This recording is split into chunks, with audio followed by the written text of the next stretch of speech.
Do you feel like you can be your full self at work? Do you feel like your personality fits in exactly where you are? Do you feel like you fit in with the company culture?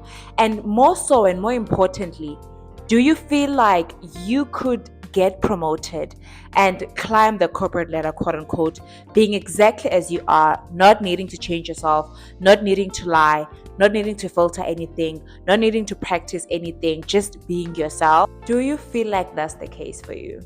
I know I don't. And today I want to discuss that. It's been on my mind actually a lot lately. The fact that what I've come to understanding, which is you have to quote unquote play the corporate game. You have to corporate is a movie and you just like an avatar in it. You need to play the game, you need to, say the right things, you need to learn the corporate lingo for you to get promoted. Is that true? What was my experience with that? That's what we're going to be discussing today.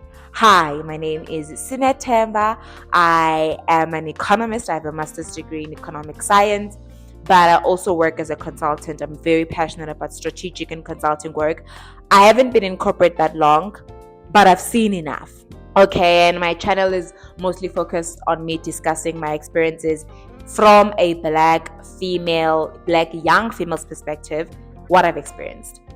Now, how am I going to structure this video? Well, the first thing is I'm just going to talk about what I feel on a day-to-day as a person of color who works in corporate that is predominantly white, especially in like the executive positions. The executive positions are majority filled by males and quote unquote white males. So if I want to get promoted, I need to sort of fit in there. Do I fit in there? What I need to do to change that? And what things that I've learned when, like, honestly, I learned these things involuntarily. Like, I wasn't looking to learn how to play the corporate game, if I need to change myself, but I ended up inadvertently learning those things along my journey. So I want to talk about that. And 3, what I think I want to do differently in the future based on what I've learned. Do I feel like I want to do something differently? What is it? Yeah. So let's get right into it. For those who've watched my videos before, they know that I worked in management consulting, and an important thing in management consulting are relationships. You need to have relationships within the organization, within the firm, for you to get into nice projects or for you to get good projects. But even outside of that, I do feel like in all corporate spaces, you need to form relationships in any way. If you want to move within the organization, you need to have relationships with people who are in different departments from you, who, are probably not like you at all. And you're going to have to do that. You're going to have to move along that. So when I first joined, I was 21 years old. Turning 22. I was young. I was from uni, and university is a place where everyone can sort of be themselves unapologetically, and there are no repercussions for that. If you are like into societies, you can join whatever society, and you are going to be with like-minded people, and you're going to be, you are not going to disagree on many things. And even if you are different from those people, even if those people come from different backgrounds than you have a shared interest, which is that specific club.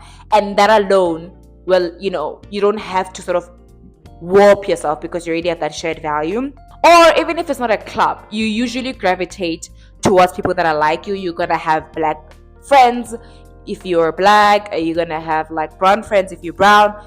And that was the case in uni. You would see, there were groups that would come together, but even those groups of different races, they had the same sort of goal or idea or things that they like, so it worked out. So I came into corporate with that mindset. And when I was interviewing as well, I was like my unapologetic self. Like I was my energetic self. I was, whoever I am now, exactly as you see me, yeah? And I thought naively I thought that would be accepted and celebrated. And when you do interview, they will tell you that, oh, bring in your full self and you don't have to be anyone else. We like you the way you are. We're hiring you because of the way you are. And that works, and that's fine. And your first few months, you sort of can still do that. You can still be yourself. You're still new. People are like, warming up to you. But then you soon realize that, oh no, this won't work because I have to be a certain way in order for people to even understand me. Yeah. I'll make an example. I feel like black or brown folk in natural, we're very like loud, and especially in my family where I come from. Actually, I mean, there are obviously people are different, and don't then put people in like one category. But where I come from a very loud family. I did public speaking in school, I did public speaking in uni, so I was very like loud and in general as a person. And when I got to corporate and I would like express myself in such a way, people would sort of get a bit like reserved, and they would be like, they would try to like mellow you down without saying it. And I was like, oh, okay, then I just can't be loud now in the office space as I am. I need to like sort of censor myself, and I need to like speak in a certain way, and I need to like use a certain vocabulary. Obviously, that's a given. Like, I can't say clock it at work, for example. I know that I cannot say that. But even outside that, like, I feel like even the way that I communicate, the way that I move had to be the same. Now, you might ask yourself, Sneh, but why did you have to do that? Why did it have to be the same? What if you were different? Who was going to say what? I'm like, I don't think you would get fired or punished for being different, but I just don't think you would have the same opportunities as the people who were a certain way. So let me make an example. Yeah, you have someone who is your manager, and your manager happens to really like golf and football, and he is like a white male in his late 30s, early 40s with a wife and 3 children. That's my manager.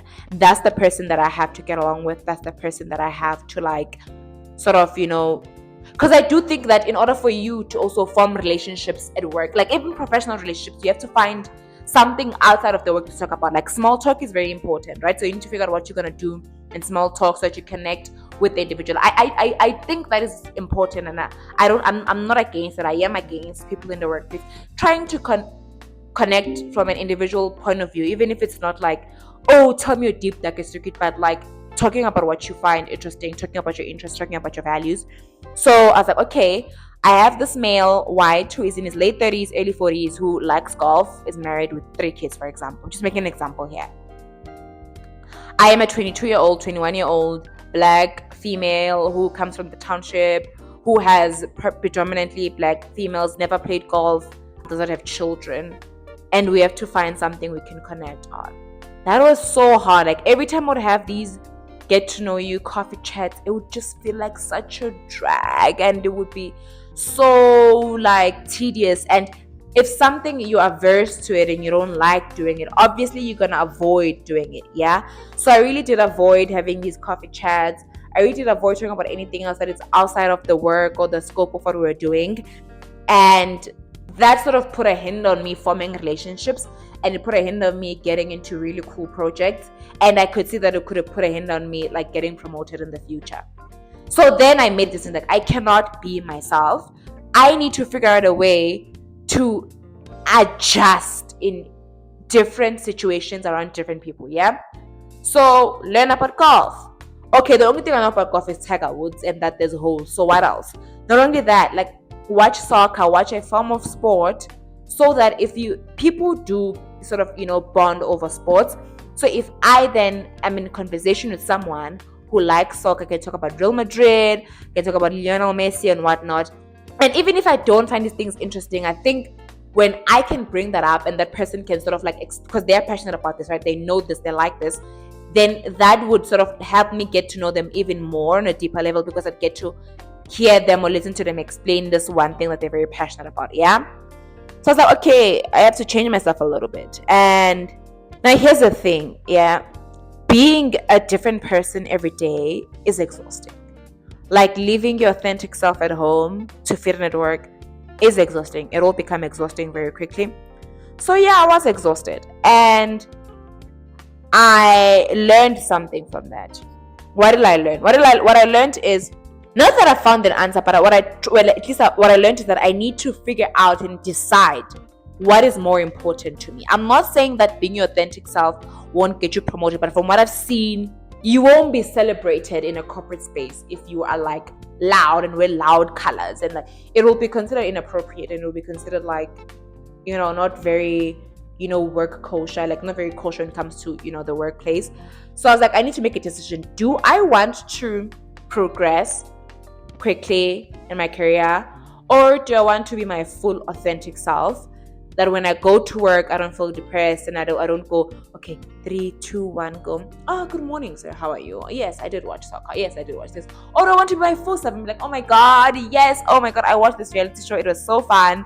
I went out with my friends with drinks. It was like, I can't do this. I need to just to decide what was more important to me, being authentic or in being celebrating my own self, or being this person that is accepted at work. Yeah. And I haven't made a decision on that. I am still struggling with that. And I went out with my friend recently over the weekend, and she was like, she is a very like colorful, like a lot of earrings, like very, unique clothes, and like certain things. And she was saying that she's very different from the girls at work, and she feels like she needs to now change the way she dresses to fit in that, to be able to compete with these people at work who don't look like her. And it sort of brought me to this video. It brought me to this place to be like, we're never going to be celebrated for who we are, especially like, black and brown people, because these spaces were never designed for us. We've just gotten into these spaces, so there aren't a lot of like, even if there are people like us, they're most likely in like low level positions, and relationships with them are important, but they're not as important as the ones with people who are in executive or higher positions. So what do we do? What do we do is the question to you. Can you be your full authentic self? If not, what should you do? Because it sounds, if I'm going to be in corporate for 50 plus years, I need to be a little bit comfortable with like being here. And I don't want to hate every day coming into this place where I have to be like a totally different person. And what kind of relationships am I going to form? You know what I mean? So yeah, as I explore that, I also, would like to hear from you what you think. And can you believe that the two can exist? Do you believe that the people who can be themselves fully in the workplace and be accepted and celebrated? Or do you feel like we might need to change ourselves a little bit? I know I'm going to be thinking of that a lot. And yeah, thank you so much for listening. Thank you so much for making it to the end of the video. I hope to see you on the next one.